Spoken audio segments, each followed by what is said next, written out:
हरिः ओम् श्रीगुरुभ्यो नमः।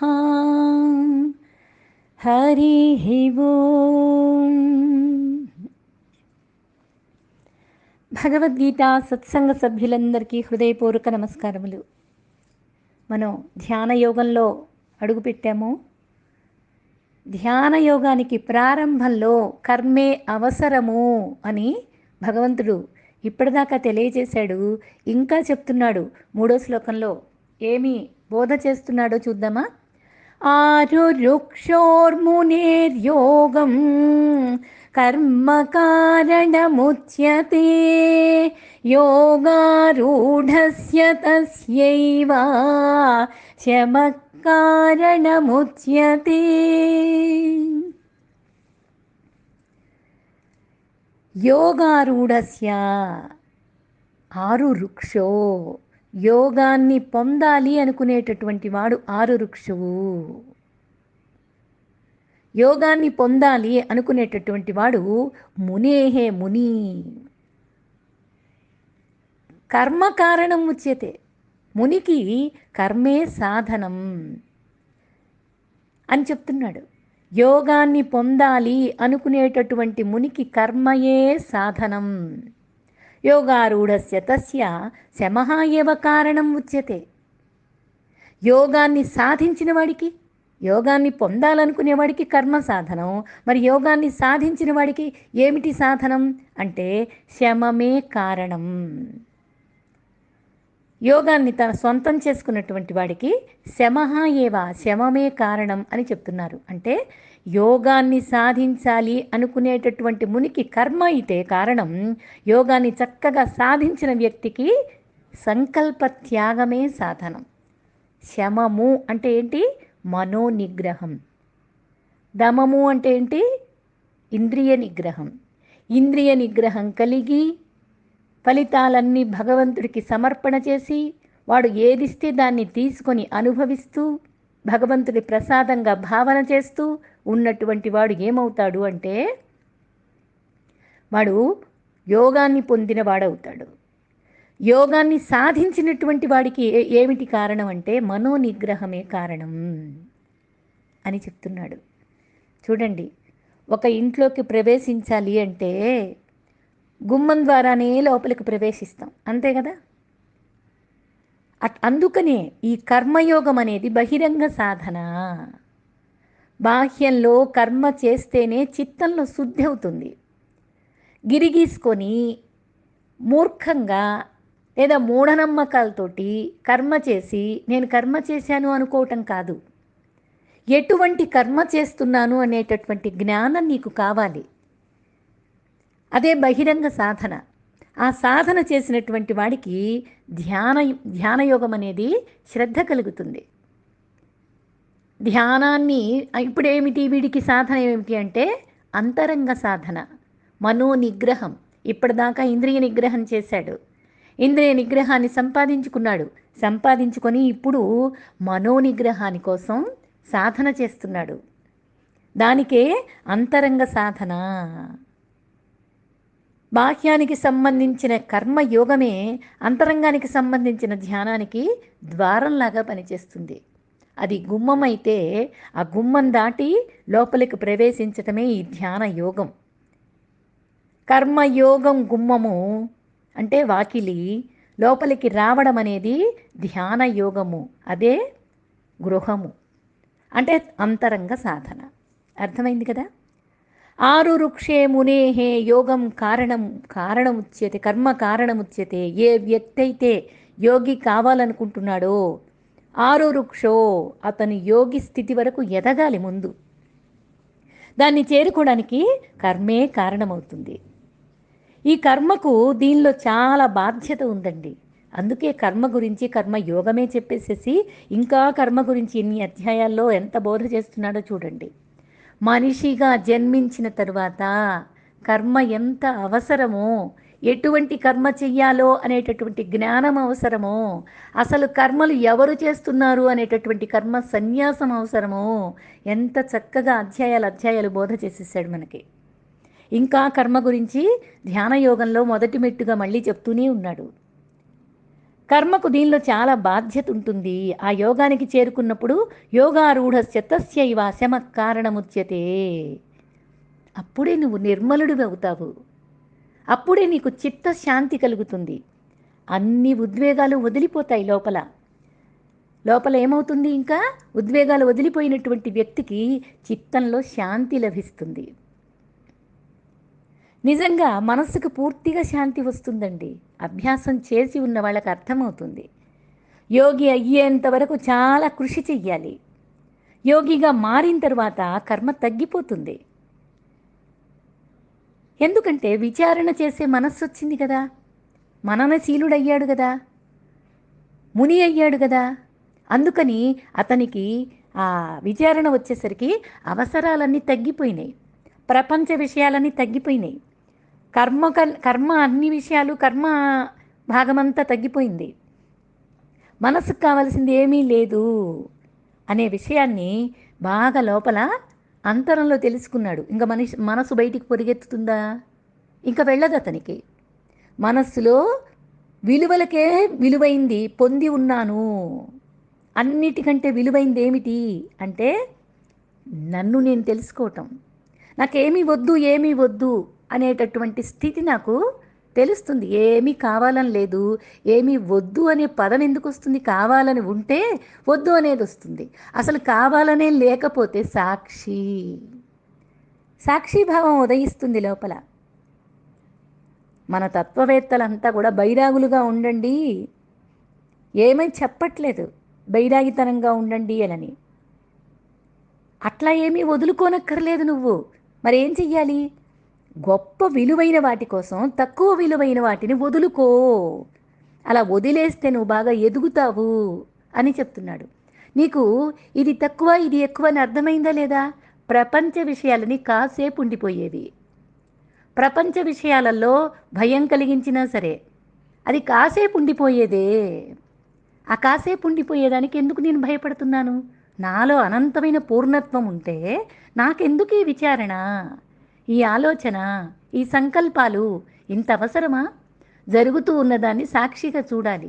ఎందుకని అంటే ఆల్రెడీ ఫిక్స్ అయిపోయిన సినిమా మన జీవితం అంతా. నేను ఎప్పుడైతే భూమి మీదకి శరీరంతో వచ్చానో, ఏమి తీసుకొని వచ్చానో అదంతా ఆల్రెడీ జరిగిపోయింది, జరిగిపోతూ ఉంది. ఇప్పుడు నువ్వు మార్చాలంటే అవుతుందా? మార్చాలంటే కుదరని పనికి నువ్వెందుకు విచారణ చేస్తావు? ఎందుకు ఆలోచించి బాధ, కోపము, కోరిక, అరిషడ్వర్గాలన్నీ మీద వేసుకుంటావు? అవసరం లేదు కదా అని నీ లోపలే ఒక విచారణ తెలిసింది. ఆ గొప్ప విలువైన వాటి కోసం తక్కువ విలువైన వాటిని వదిలేస్తావు నువ్వే. అందుకనే అనుభూతేమో గొప్ప విలువైంది, పరిపూర్ణత్వం గొప్ప విలువైంది. నాకు పరిపూర్ణత్వం లభ్యమైతే నాకు తృప్తి పొందుతుంది మనస్సు. ఆ పరిపూర్ణత లేకపోవడమే కొరత. ఆ కొరత వల్లే అరిషడ్వర్గాలన్నీ వచ్చి పడతాయి. ఈ పరిపూర్ణతను పొందడమే మానవ జీవితం యొక్క లక్ష్యం. బ్రతకడం, సంతానోత్పత్తి, శారీరక తృప్తి కాదు మానవ పరిణామం అంటే. అందరితో జీవితంలో నాణ్యత కలిగి ఉండాలి. ఈ జీవితం వచ్చినందుకు దీన్ని చక్కగా ఒక బాధ్యత కలిగినటువంటి జీవన విధానంలాగా సాగిపోవాలి. యోగ సాధన వరకు కర్మ బాధ్యతగా ఉంటుంది. యోగాన్ని చేరుకున్నాక పూర్తిగా నిర్మలంగా ప్రశాంతంగా చిత్తం శాంతి పడుతుంది. అప్పుడు మనస్సు నిర్మలమైన సరస్సులాగా ఉంటుంది. నిర్మలమైన మనస్సు ఎలా ఉంటుంది? ఒక ప్రశాంతమైన సరోవరం ఎలా ఉంటుంది? సరోవరం దగ్గర కూర్చుని ఆ నీళ్లల్లోకి తొంగి చూస్తూ ఉంటే మనస్సులో ఎంత ప్రశాంతత వస్తుంది. పూర్ణంగా ఉన్నటువంటి సరస్సులాగా నీ చిత్తం కూడా శోభిస్తూ ఉంటుంది.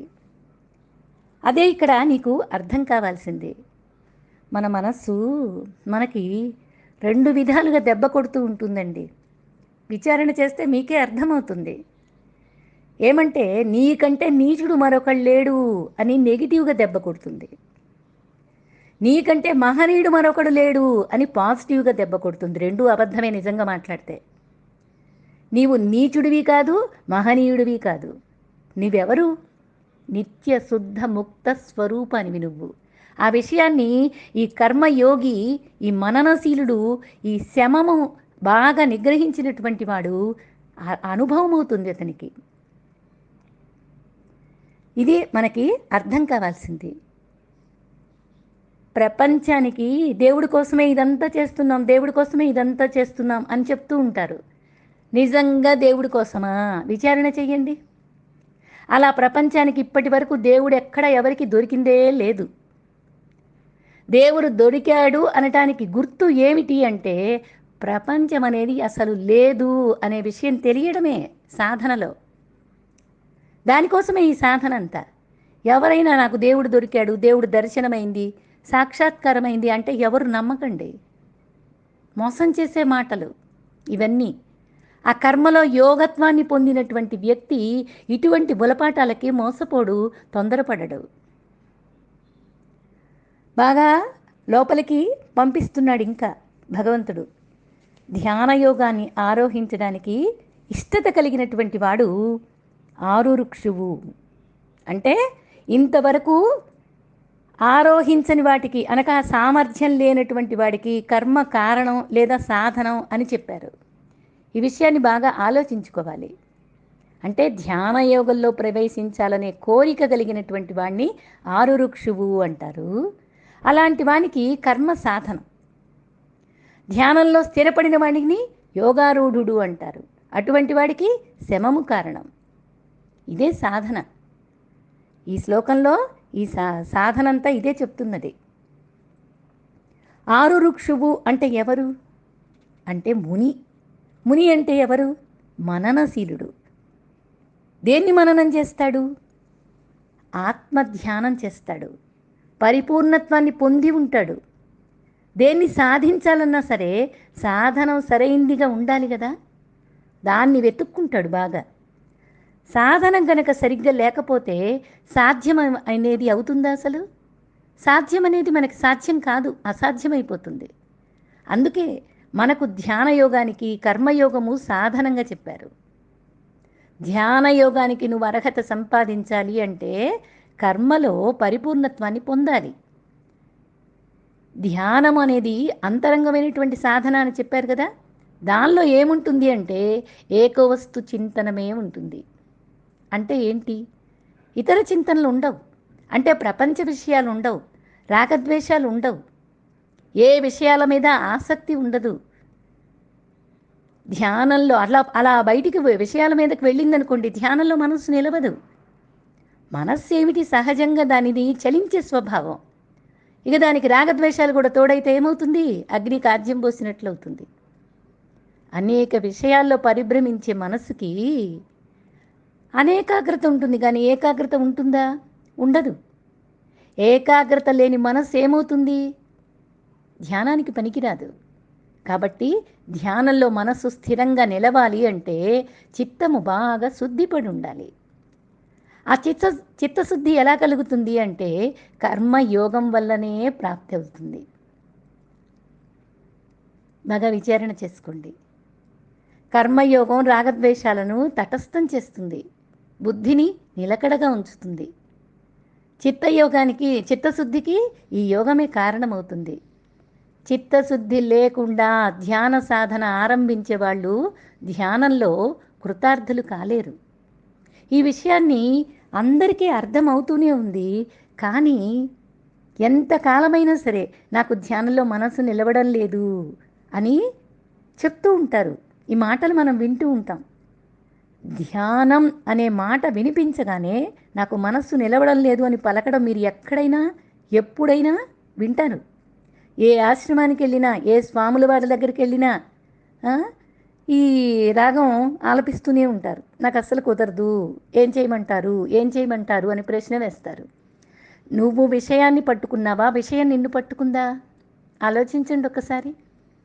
ఏదో విషయాలు వస్తున్నాయండి అంటారు. విషయాలు రానివ్వండి. మనస్సు పని ఏమిటి అంటే దాని కదలిక, దాని సహజ లక్షణం కదలిక మనస్సు అంటే. నువ్వు మనస్సుతో ధ్యానం చేస్తూ ఉంటే దాని లక్షణాలు అది చేస్తూ ఉంటుంది, జరిగిపోతూ ఉంటుంది. చిన్న సంకల్పాలు వస్తూ ఉంటాయి. వాటిని నువ్వు గమనించే స్థితికి చేరుకోవాలి. సంకల్పాలు మనస్సుకి సహజ లక్షణం. దాని లక్షణాలు అవి చేస్తూ ఉన్నాయి. మరి నా లక్షణం ఏమిటి? నా లక్షణం సాక్షి లక్షణం. నా సహజ స్థితి ఏమిటి అంటే సాక్షిగా ఉండటం. కాబట్టి నేను సాక్షిగా ఉంటాను. మనస్సు పని చేస్తూ ఉంటుంది, దాన్ని చూస్తూ ఉంటాను, దాని పని చేసుకుని వెళ్ళిపోతుంది. అందుకేనండి ఈ విషయం ఎంత సులభంగా చెప్పారు, కానీ అర్థం కావట్లేదు అనిపిస్తుంది. నిజానికి కోరికలు ఉండకూడదు అంటే చెడ్డ కోరికలు ఉండకూడదని మాత్రమే కాదు, మంచి కోరికలు కూడా ఉండకూడదు. అది అర్థం కావాలి. మంచివే కదండి ఇవి, ఇది ఎలా లేకుండా ఉంటే ఎలాగా అని అంటే, మనస్సు దాని పని అది చేస్తున్న దాన్ని నువ్వు సాక్షిగా చూస్తూ ఉండలేకపోవడమే నీకున్న దౌర్బల్యం. నువ్వు ఎంత చూస్తూ ఉంటే, ఇప్పుడు విన్న విషయాలన్నీ నీకు జ్ఞాపకానికి వస్తూ ఉంటే వాటిని చూస్తూ ఉండు. ఇది ప్రపంచ విషయమా ఆధ్యాత్మిక విషయమా నువ్వు బేరీజ్ వేసుకునే బుద్ధి కుశలత నీకున్నది కదా. ప్రపంచ విషయం నాకు అవసరం లేదు, వదిలేస్తావు. ఆధ్యాత్మిక విషయం ఇది కావాలి నాకు, దాన్ని పట్టుకుంటావు. ధ్యానం కుదిరేదాకా ఒక మంచి ఆధ్యాత్మిక తత్వాన్ని పట్టుకో, దాన్ని విచారణ చెయ్యి. అందుకనే ధ్యానంలో ప్రతిబంధకాలు రాగద్వేషాలే. వాటిని లేకుండా చేసుకుంటేనే ధ్యానం ముందుకు సాగుతుంది. అంటే ఇప్పుడు చూడండి, అరటి చెట్టు గెల వేసిందనుకోండి, అదేమవుతుంది? అది ఎత్తుగా పెరుగుతుంది. గెల వేసిన తర్వాత క్రమంగా అది క్షీణించిపోతూ ఉంటుంది. సహజంగా దాని లక్షణం అది. అట్లాగే మోక్షాన్ని కోరుకునేటటువంటి వాడికి కర్మ కూడా జ్ఞానం కలిగేదాకా ఉంటుంది. ఆ తర్వాత స్వయంగానే ఆ కర్మలన్నీ కూడా ఉపశమనమైపోతాయి. ఒక్క వాక్యంలో చెప్పాలంటే, ఏది కావాలో తెలిసినవాడు ఆరు రుక్షువవుతాడు, ఏమేమి అవసరం లేదో తీసేసినవాడు యోగా రూఢుడవుతాడు. ఈ రెండు పేర్లు మార్పులు అంతే. ఒకటి జరిగితే ఇంకోటి ఆటోమేటిక్గా జరిగిపోతుంది. ఏది కావాలో నాకు తెలిసినప్పుడు నాకేమీ అవసరం లేదో నాకు తెలీదా? ప్రపంచ విషయాలు నాకు అవసరం లేదు, ఎంతవరకు అవసరమో అంతవరకు వాడుకుంటుందండి. శరీరము వాడుకుంటుంది, మనస్సు వాడుకుంటుంది. నువ్వేమి దానికోసం వెచ్చించిన అవసరం లేదు, సంకల్పం చెయ్యని అవసరం లేదు. హాయిగా వాడుకుంటుంది, ఉపయోగించుకుంటుంది. శరీరం వచ్చింది అందుకేగా. చైతన్యం నీ లోపల చైతన్యం ఉంటేనేగా నీ శరీరం అంతా కదులుతుంది. కాబట్టి ఆ చైతన్య శక్తితో ఏమేమి జరగాలో ఆటోమేటిక్ సిస్టమ్ అంతా నీ లోపల పెట్టాడు. అదంతా జరిగిపోతుంది. నీ ఆలోచనల సంకల్పాల ఉరవడికి తట్టుకోలేక లోపల సిస్టమేటిక్గా ఉన్నదంతా కూడా పాడైపోతుంది. దాన్ని ఎందుకు నువ్వు ఆ సహజ స్థితి నుంచి మళ్ళించి అనేకమైనటువంటి రోగాల్ని కొని తెచ్చి పెట్టుకుంటున్నావు? అవసరం లేదు అని చెప్తున్నాడు. ఇప్పుడు సముద్రయానం చేసేటటువంటి వ్యక్తికి సముద్రంలో ఉన్నంత వరకే ప్రయాణం. తీరం చేరాడనుకోండి, తీరం చేరిన తర్వాత ఇంకా ఏమన్నా ఇంకా దారి మార్గం వెతుక్కోవాలి అనేది ఉంటుందా? తీరం చేరిపోయాడు, ఇంకా ప్రయాణం అంతా సమాప్తమైపోయింది. అలాగే ముముక్షు అనేవాడు కూడా ఈ జ్ఞానం కలిగేదాకా ఇటువంటి విచారణ అంతా చెయ్యాలి. జ్ఞానం బాగా లోపల అనుభవం అయిందనుకోండి, అప్పుడేమవుతుంది? ఆ ఉత్పత్తి అయ్యే వరకే కర్మ ఉంటుంది. ఆ తర్వాత కర్మలన్నీ కూడా ఆగిపోతాయి.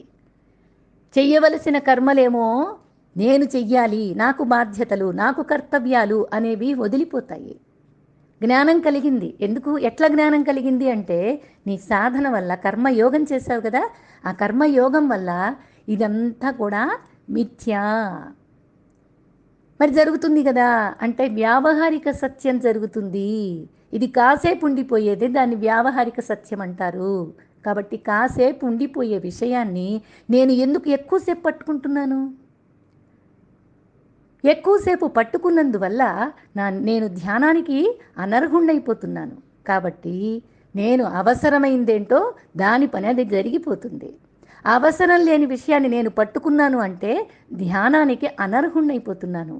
కాబట్టి అవసరమైన కర్మ దానంతట జరిగిపోతుంది.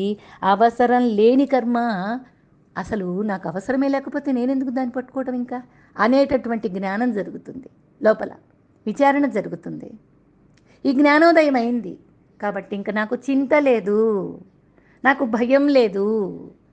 భయం ఎందుకుంటుందండి? ఆధ్యాత్మిక సాధకుడిగా మారిన వ్యక్తికి భయం అనేది తొలగిపోవాలి. ఎందుకు అంటే ఇంతకుముందు బాగా దాన్ని విచారణ చేసుకున్నాం. తీసిన సినిమా గురించి ఏమి మాట్లాడుకున్న ఉపయోగం ఉందా? రిలీజ్ అయిపోయింది పిక్చరు. పిక్చర్ రిలీజ్ అయిన తర్వాత దాన్ని సక్సెస్ అయిందా, ఫెయిల్ అయిందా, ఏమైంది అనేది నాకు ఇంకా అయిపోయింది. అయిపోయిన దానికి ఏం చేస్తాను? లాభమా, నష్టమా అనేది ఇప్పుడు ప్రయత్నించి ఇప్పుడేదో దాన్ని మార్చడానికి చూడటానికి లాభం లేదు కదా. కానీ నా జీవితంలో నాకు జరిగే సంఘటనలకు నేను ఏ విధంగానూ స్పందన తెలియజేసిన ఉపయోగం ఉండదు. కానీ నా ప్రవర్తన మార్చుకోవచ్చుగా. నా ప్రవర్తన నా చేతుల్లోనే ఉందిగా. నేను ధ్యానయోగానికి సంసిద్ధుణ్ణి కావాలి అంటే కర్మయోగాన్ని చక్కగా నాకు అవగాహనకు అందినదిగా. కర్మయోగాన్ని చక్కగా నిర్వర్తించాను కదా. జ్ఞానయోగానికి బాగా వివరణ విచారణ తెలుసుకున్నాను కదా గురువుల దగ్గర. శాస్త్ర అధ్యయనం చేశాను కదా. కర్మ సన్యాసం జరగలేదు నాకు ఇంకా అని అనిపిస్తున్నదా? చెయ్యి. సాక్షిగా ఉండడానికి ప్రయత్నం చెయ్యి. ధ్యానయోగం ఆటోమేటిక్గా నీ సొంతమైపోతుంది. ధ్యానం అనేది నాకు అలవాటైన విషయమే. కాకపోతే ఇప్పటిదాకా ప్రపంచ విషయాలు ధ్యానం చేశాను. ఇప్పుడు నా గురించి నా లోపల అంతర్మథనంతో నా లోపల సాక్షిగా నేనే ఉంటాను. జరిగే వాటన్నిటినీ చూస్తాను. అన్నిటిని చూస్తూ ప్రశాంత చిత్తంతో ధ్యానానికి సంసిద్ధతగా ఉన్నాను అని భగవంతుడికి నా లోపల ఉన్న పరమార్థ తత్వానికి నమస్కారం చేసుకుని హాయిగా సిద్ధంగా ఉండు. హరి ఓం. శ్రీ గురుభ్యో నమః. హరి ఓం.